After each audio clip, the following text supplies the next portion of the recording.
Hey everyone, this is Oren again with Natalie and Sharvin Keshavarznia of the podcast Flipping Down the House. We're getting started on episode 2, so let's go.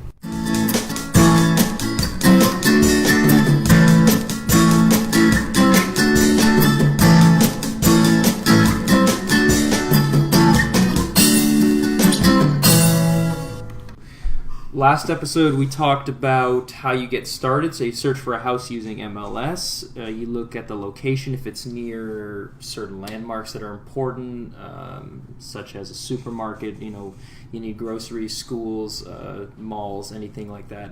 Civilization, basically. Mm-hmm. You look at the style of the house, and then you go check it out yourself to make sure that it's okay. So you check for intricate details within the house itself to see if everything is up to par, or at least feasible to renovate and to flip. And then once you get to that point, you want to visualize what the house is going to be once you feel like this is a good opportunity, right? And you take past experiences from traveling, flipping, to visualize, and that's sort of where you start, because Sharvin said he trusts your instinct on this. You go and you want something done a certain way, and he trusts you to do that, which is great. So let's get into the next few things. Next part is writing out your renovation budget, your carrying costs, and your closing costs. So do you want to get a little bit into it? You don't have to get into too much detail, just a little bit. If you want to get started, Natalie or Sharvin? You can start, honey. If we find a house that we feel that we are getting a pretty good purchase price on, we immediately want to establish what we think, and Natalie is the person who deals with this mostly, is to figure out what we can sell it for. From there, the budget is derived from our profit, from where we're working from. If we know our entry price, which is our purchase price, and we know our sale price, which is our exit price, we can understand what we're starting with and what we're ending with.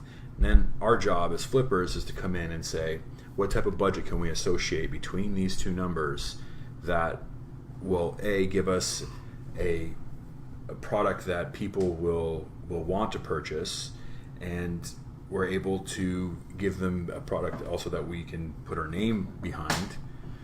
Then we go around and sell it. What are you laughing at? That's a bad way to keep it very vague. Yeah. That's the name of the game, really, is between your entry and your exit. You're trying to formulate a budget.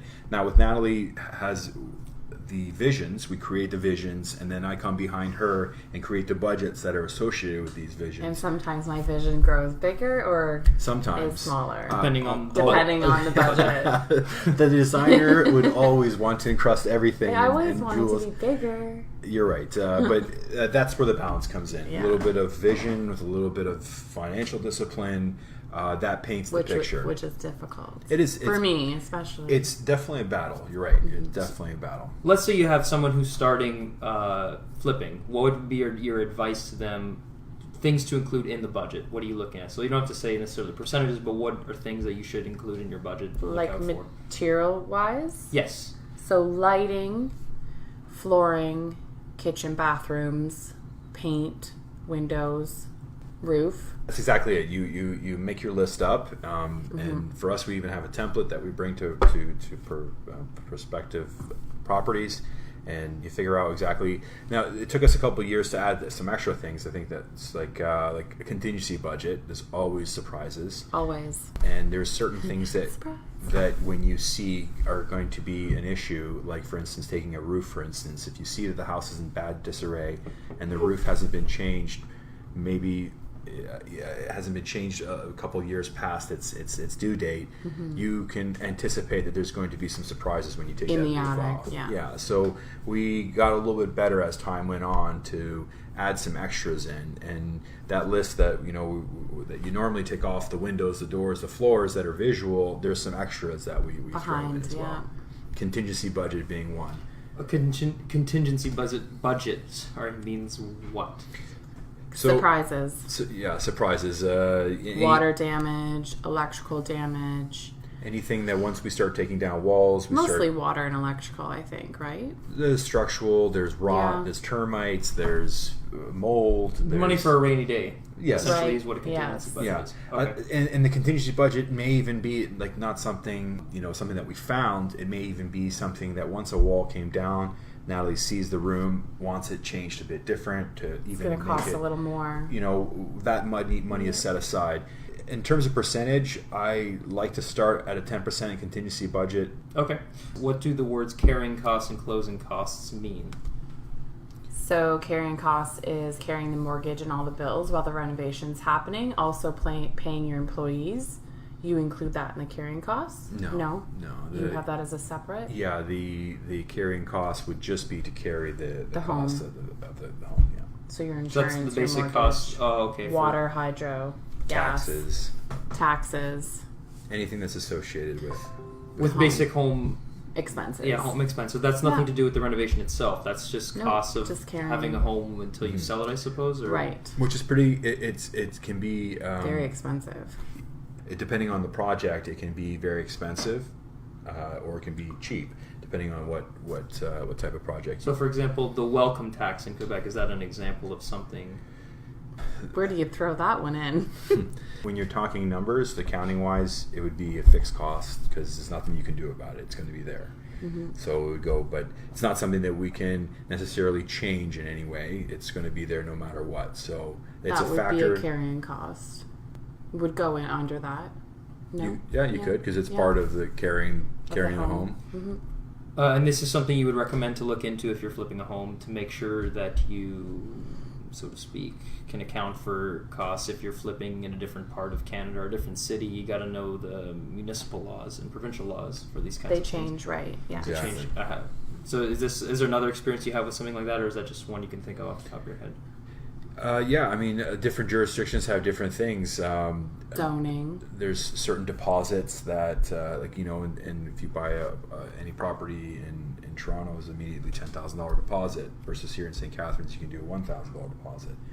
Well, you can't do that? You can, but there's no particular number. It's just however it's listed. But it's generally accepted or expected, right? You mean putting down money on a home? Yeah. There's a minimum. Well, because Toronto homes are more expensive on average than St. Catharines homes. You have to have more money put down on a home. So, okay. And certain areas have higher title transfers. What is a title transfer? Like when you sell a home and you close a home, needs to be some representation that goes to before the municipality that changes the deeds. So saying that for example, if you sold your home, it goes into somebody else's name, they need to change the deed paperwork, and that costs money. In certain jurisdictions, it's more. That's a small cost or a big cost? Deed can't be. Lawyer costs and fees can range, but Yeah, they can. they generally start around $1,000. Oh, okay.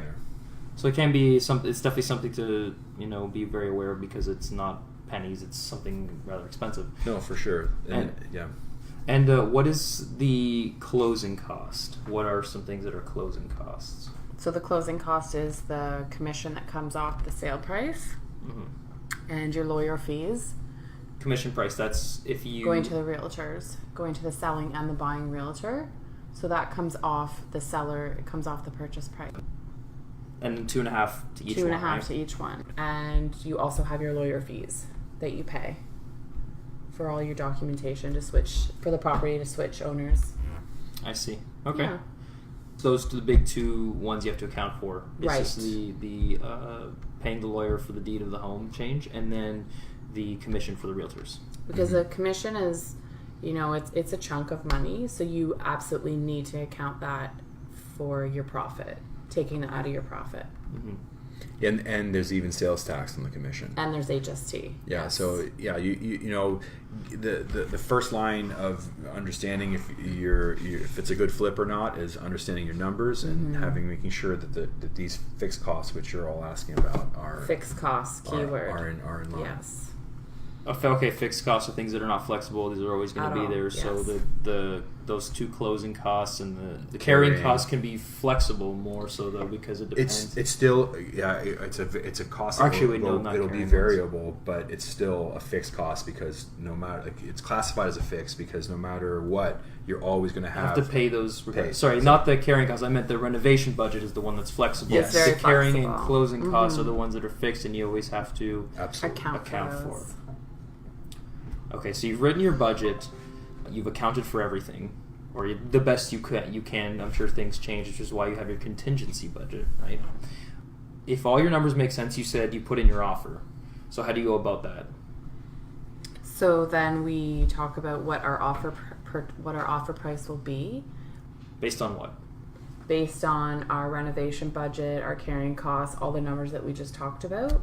And then I put in the offer myself because I'm the realtor.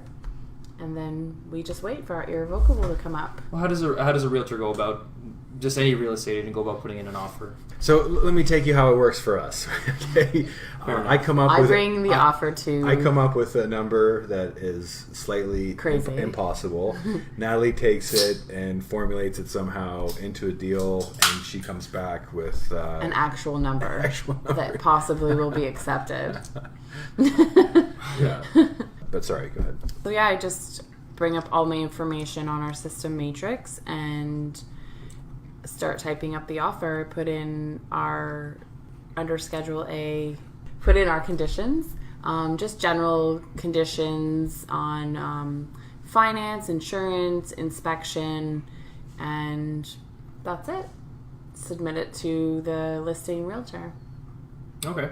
And the conditions are really important. You see a lot of people in this climate day and age do deals without conditions, but we don't ever go into an offer with no conditions. What are conditions you would put on a house, if you don't mind me asking? I always put in financing, insurance, and inspection. The deals can fall apart in a lot of ways, and having the financing, the inspection, and insurance is also one we do as well, right? Insurance, yes. So those three, we've had deals fall apart for each one of those three on different occasions. Mm-hmm. We'll go through, but the inspector will find something that is going to be a big issue. It's red flags, so we'll walk away. Banks have said no to properties where we thought would be a shoe-in fit for financing. And that's also part of the equation as well. The banks have to say yes. They have to be on board with the property. Mm-hmm. Well, for example, in a general sense, why would a bank say no to a specific property? Not specifically, but in a general sense. In a general sense, square footage of a home really comes into play. They generally are all about assessing risk, and if the risk is too high, the property has too much damage or in disarray, property is in a strange location, being too close to maybe a factory, being too close to a highway, they have the final say in whether they'll finance a property or not. Absolutely. But can they say, how do I phrase this? Knowing that you are doing a renovation on the house, does that not make it a little bit easier for them to say yes? Because they know that you're making all the necessary repairs to make it less of a risk. Well, yeah, in theory but it makes sense. But the banks don't assess their risk for future. They assess their risk at the right at the very moment I said. And that risk has to go to underwriters at the bank who go through the risk and further evaluate it. And these underwriters approve that already process, if that makes any sense. So at the end of the day, it's somebody looking at the property as it stands today.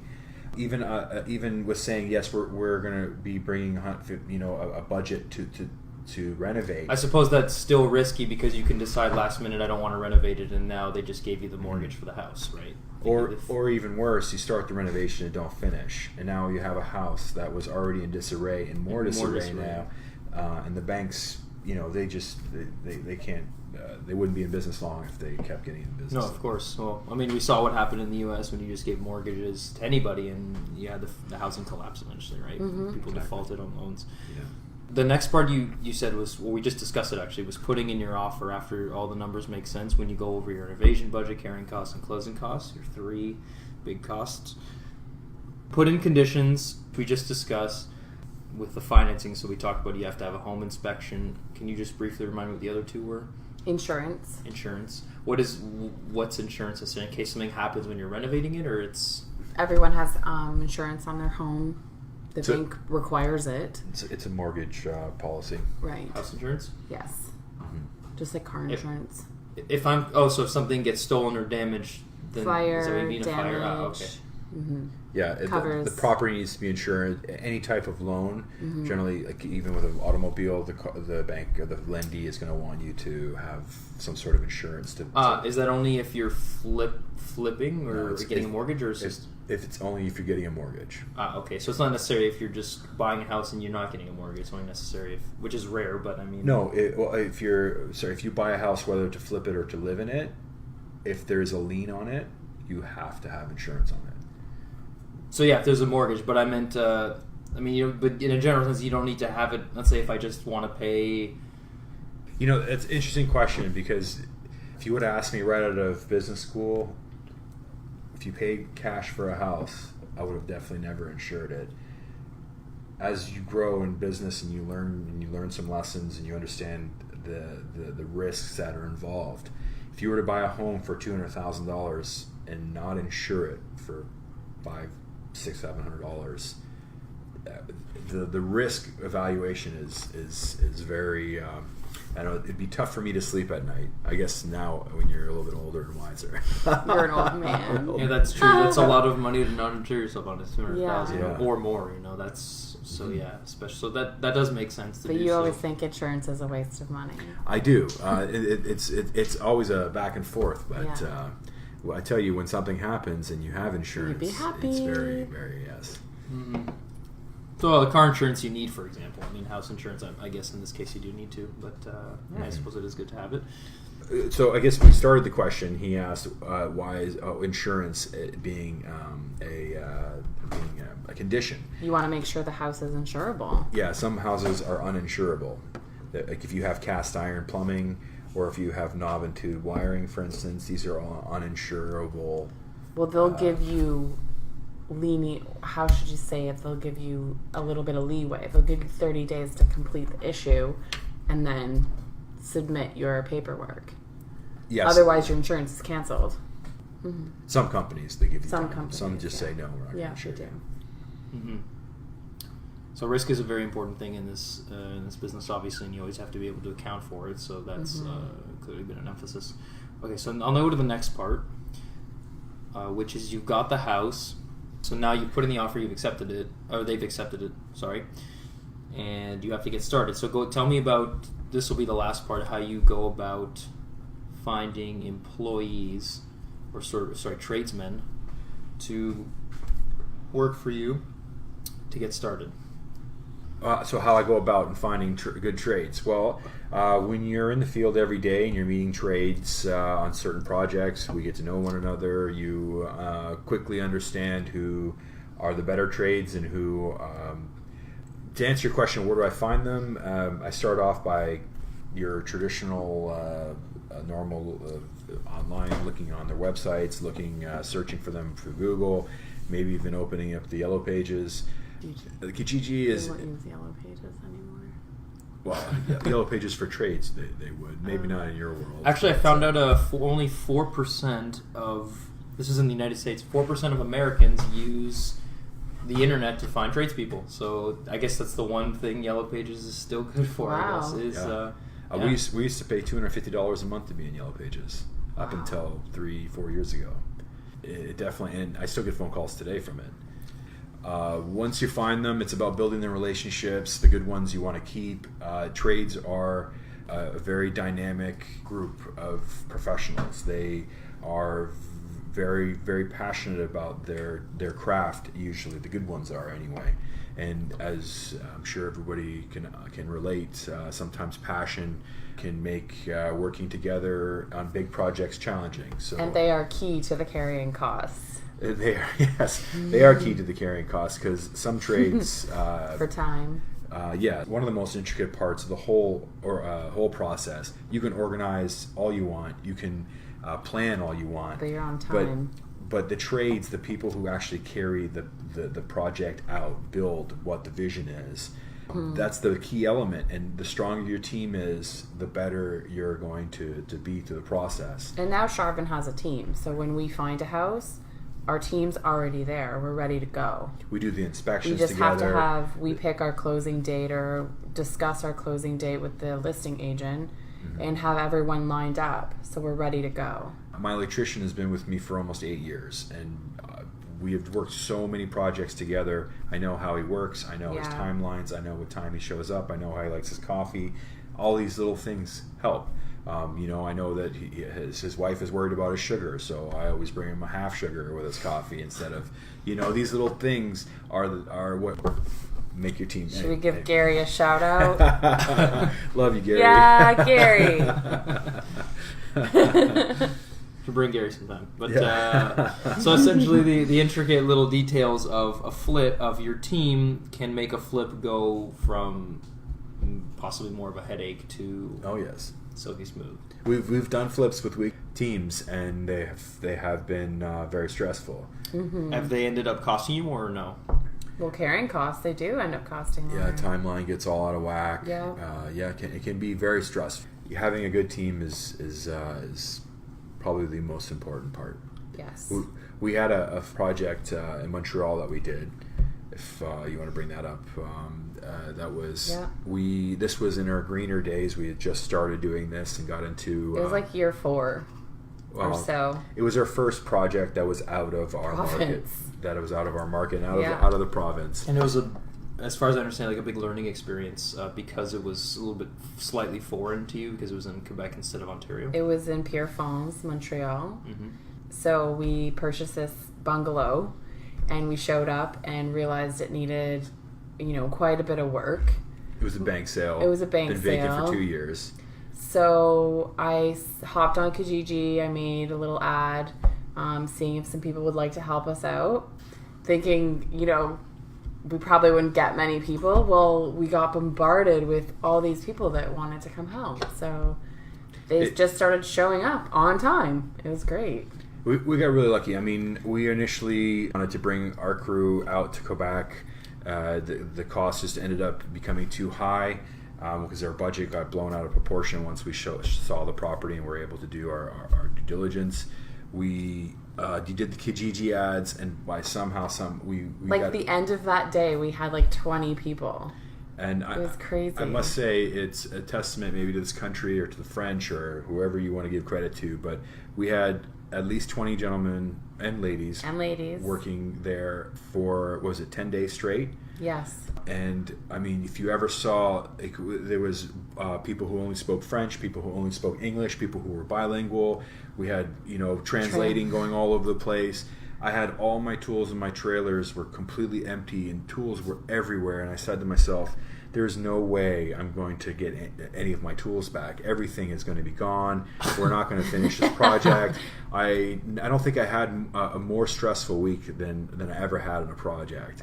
But I'm involved in design, so I'm having a great time. you were painting 10, 12 hours a day. And there was a lot of stuff going on. But and just delegating. At the end of the day, not one thing went missing. No tools, not even a screw went missing. Everybody was so kind and so positive, on time. Yeah. I just can't say enough. I mean, not that I recommend going and doing the type of flip that we did, and we learned a lot of lessons about doing that. But and even when we left, the people that were there helping us do this flip, they said, if you ever come back and do another house, please call us.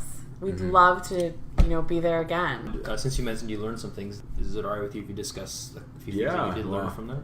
The welcome and tax in Quebec was pretty tough.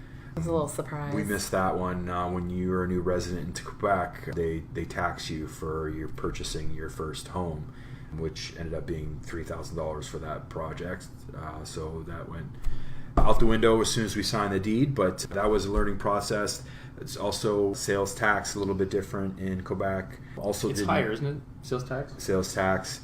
Also, the HST reclaim didn't work out for us as well, because the HST is different in Quebec than it is here. Our license is in Ontario, so we're not able to reclaim sales tax that happens outside of province. So we learned that hard lesson. And there was something different about the house too. The way that it was trades have to carry a special license, which is a premium. And yes, you're right, the heat pump. It was a heat pump, which is something that we weren't too familiar with at the time. We've since done more projects with them, but a heat pump is a heater / air conditioning. Mm-hmm. Yeah. It's very different. Mm-hmm. And that's something in older houses, or this is... they're in certain markets. Heat pumps are a very viable, nice way to heat your house. We're used to in this area with natural gas furnaces, but just because there's lots of natural gas here, it's the better way to heat your home here. But where we were, most of the parts of Montreal, they don't have natural gas. They have actually an excess of electricity. Everything runs off electricity there. Mm-hmm. So, again, getting back to some of the differences, the home was built for Montreal Pierrefonds. It wasn't built for St. Catharines, and that was they are different. How they're insulated is different. Yes. How the windows are different. The ratings are a lot higher. They're a lot thicker. Because of the cold. What are ratings? North America is divided up into 5 zones, and when you go to your store in your local city, they sell the products that are rated for your zone. So the Home Depot that sells windows in Florida, are not the same windows that they're selling in St. Catharines or Montreal. St. Catharines is a different zone than, say, Montreal or even Virginia or Florida. They're different climate zones. Montreal is much colder. Okay. And this is this is part of the lessons that you had to account for, and the big thing is when you're flipping somewhere else, outside of your own zone, wherever you go, you have to account for, as we discussed earlier, different taxes in the municipality or the province might have. Even the home itself, there are different structural things you might have to account for, like, for example, the zones you talked about, and the types of windows, the types of insulations, depending on the climate. And if you don't account for those things, it can either cost more or in general just cost more because it'll take longer to do, and you have to recalculate everything, right? Mm-hmm. Are there any stories you wanted to discuss about your learning experiences regarding trying to, when you were starting out, about calculating, risk and calculating the budget and all those things, or is that it for now?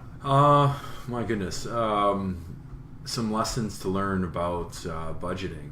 There are certain manufacturers out there, when you buy certain cabinets or furnitures, they take a long time to put together and can be quite intricate. When you're budgeting and forecasting cost, you really have to be careful. Sometimes it's not just as easy as installing a kitchen cabinet when you have to pay the installers. You get better at choosing your product. That's a big products something you have to learn that are good quality, easier to install. They come certain ways, delivered certain ways. Yeah. Another budget buster is logistics. We once did a project where there was over 560 sheets of drywall. When you install drywall, there's a certain calculation that you use per square foot to install. But moving 560 sheets of drywall takes 2 people more than 2 days to bring them all over a 3-story house. So doing the budget for something like that, you really have to be careful, always manage your logistics correct. If you're in an apartment building, it's going to take time to get your material up 20 stories and down a hallway 20 doors. So these are all little things that you learn, but they can be budget killers. Over time doing enough of them. Right. Mm-hmm. So I guess it's almost a matter of having done enough of them, you learn enough, but it's also good to know these things in advance. Learning from people like yourselves who've done it before, these are good lessons. It's always for a joke. Our listeners. It's always a joke. You never stop learning. Never. Learning lessons. That's another one. You're such a dad. Oh my gosh. Hey, when you write the checks, I always say to myself, well, another lesson learned. That's the name of the game. Anyways, thank you to Natalie and Sharvin for coming out today and doing the podcast, episode 2. Stay tuned for episode 3 coming up very soon.